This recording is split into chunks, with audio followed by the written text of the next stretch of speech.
Ce pôle de près de 9000 m² en face de l'université est destiné à accueillir les startups, les nouvelles pousses, et qui va être l'élément générateur de Sophia Antipolis, comme l'est aujourd'hui le Business Pôle. Vous savez, en face, là, vous avez Sophiatech. Sophiatech, c'est l'université et très proche des centres de recherche. De ces endroits, de jeunes chercheurs, de jeunes académiques découvrent des innovations. Et quand ils les découvrent, ils créent une entreprise. Ces jeunes pousses, pour pousser et pour s'épanouir, il faut qu'elles soient dans un endroit dans lequel l'incubation se fasse. Et donc cet endroit est spécifiquement dédié, en face de l'université, à un lieu d'échange. C'est la fertilisation croisée qui était chère à Pierre Lafitte, et puis à la capacité de se développer et d'innover. Et donc c'est un centre d'innovation de jeunes pousses qui vient se mettre en face de Sophiatech, qui est l'endroit idéal. C'est de là que vient l'idée dans les cerveaux fertiles de Sophia Antipolis, c'est là qu'elles s'épanouissent.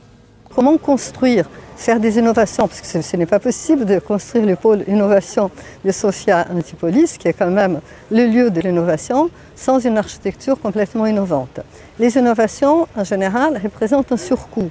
Donc, la meilleure manière de pouvoir faire des innovations, c'est d'essayer de faire ce que j'appelle les économies des formes et des matériaux, des matières premières, économie des formes et des matières, parce qu'avec les économies des formes et des matières, on peut utiliser ces économies pour financer les innovations.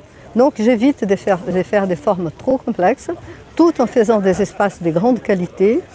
Pour moi, l'économie des formes et des matières n'est pas du tout synonyme de banalité. Au contraire, la preuve, c'est les bâtiments que vous voyez. Et l'esthétique est un facteur de durabilité. Parce qu'un bâtiment moche, on aura envie de les réhabiliter, de les rénover, voire de les raser. Tandis qu'un beau bâtiment, on aura envie de les préserver.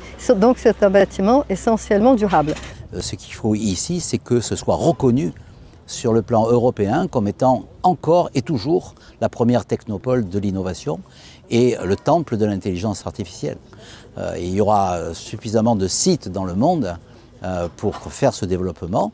On est en concurrence non pas avec Nice, on n'est pas en concurrence avec Grenoble ou avec Toulouse, on est en concurrence avec le monde entier.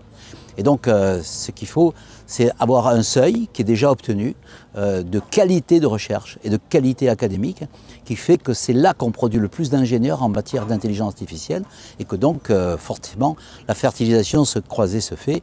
Vous avez pu constater que toutes les entreprises qui ont fermé leurs portes, elles n'ont pas laissé de friche industrielle et qu'elles, au contraire, ont créé ensuite plus d'emplois. Je prends l'exemple assez classique de Texas Instruments, était à Villeneuve-Loubet. Ils sont partis parce que le système qu'ils développaient, des microprocesseurs, était dépassé par l'intelligence artificielle.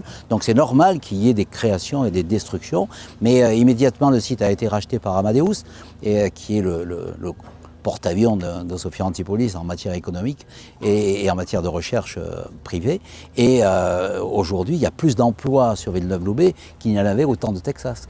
Donc cette situation-là, ça nous oblige à être toujours en avance. Voilà. Ici, c'est l'endroit où on est obligé d'être en avance pour ne pas être en retard.